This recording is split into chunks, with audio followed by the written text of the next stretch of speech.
Good day mga kariks ko. Ngayon po pala ay Martes. May pasok nga po pala tayo mamaya. Dito po pala ay hatid natin tong illustration board ng aking kapatid na grade 11. Yan po yung career plan niya. Paano ba naman kasi iwan-iwan sa bahay? Kala mo may tagahatid?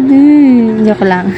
At time check nga guys, 8:57 na neto at may pasok tayo ng alas 10. At dito pagkaabot ko po ng illustration board ng aking kapatid, bumalik po ulit ako dun sa tindahan para lagyan ng flavor or tubig yung coffee bento ni mama para hindi po siya maubusan. At fast forward na, nandito na tayo sa school. Time check, alas 10 na nga po dyan. Sakto, nagmamadali na nga ako umakyat dyan sa second floor ba yun? Second floor. Kala ko kasi late na ako. At dahil mag-Halloween na nga po ayan at may event din po bukas. Kaya ayan guys, may design po dyan. Pwede mag-picture ang mga titans. At dito nga guys, diba sabi ko nga nagmamadali na ako. Kaya ayan guys, dumiretso na ako and nakita ko si Kuya Romel. Nagtataka ako kasi bakit nakachinelas pa siya. And ayan, nag-usap nga po kami. Hindi na rin po pala ako nakapag-video. And nalaman ko guys, alas 12 po pala yung pasok namin. Ay naku. Kaya ayan, bumaba po muna ako dun sa first floor and tamang upo lang. And after ko naman dyan, syempre uwi na tayo. Ang aga po. So guys, pauwi tayo. Babalik tayo sa bahay. Ayoko maghintay ng 2 oras sa school pay. Wala akong gagawin. Time check guys, alas 10 na. Akala ko 10 yung pasok namin. Akala ko kasi 10 to 12. Alas 12 pala. Pagdating ko doon, nagtataka ko kasi isa kong classmate nakaupo lang doon sa gate, sa pinaka-entrance. Then, ako nagmamadali na ako umakyat kasi alam ko may pasok alas 10. Tapos pagdating ko dito malapit sa may floor, mga second floor, nakita ko si Kuya Romel. Nakita ko siya nakapambahay pa, nakachinelas. Nakapants pero nakachinelas. Then sabi niya, ala aga na, mamaya pa 12 yung pasok natin. Ay! Nangina ako kanina. Ay naku. So guys, ayoko naman maghintay dun sa school ng 2 oras pa eh. Kaya uwi muna tayo.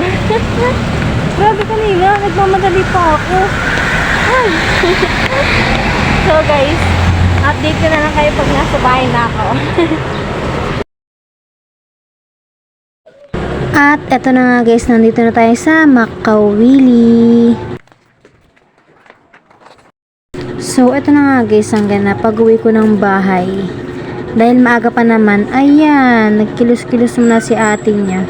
At ito guys, secret lang natin sa mga nanonood na itong video na to. Hindi talaga ako nakaligo kanina nung unang pasok ko. Kasi paano ba naman, nagmamadali talaga ako noon. Kaya nagpalit lang siya ng damit. O, diba?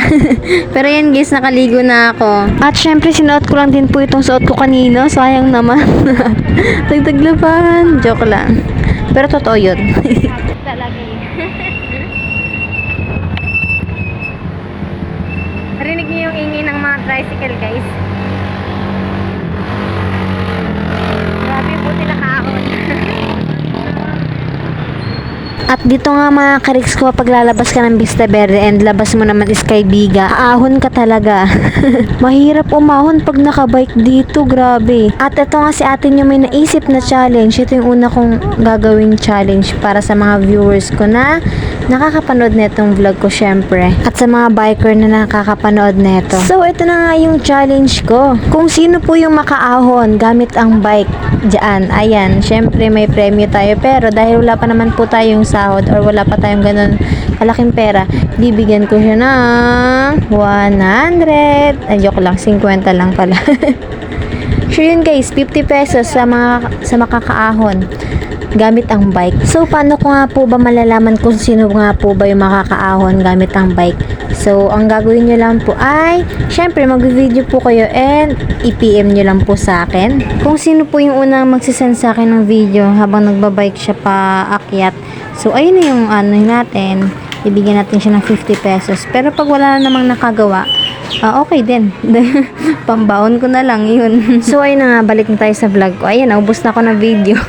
Hindi na po pala ako nakapag-video kanina ng mga ganap-ganap sa aming classroom kasi lobat na nga po yung cellphone ko. So, i-share ko na lang din po. Nagbigay na rin po ng PE t-shirt. So, nakatanggap na ako ng PE t-shirt. So, ayun lang. Hanggang dito na lang mga ka-Rick Squad. Thank you for watching.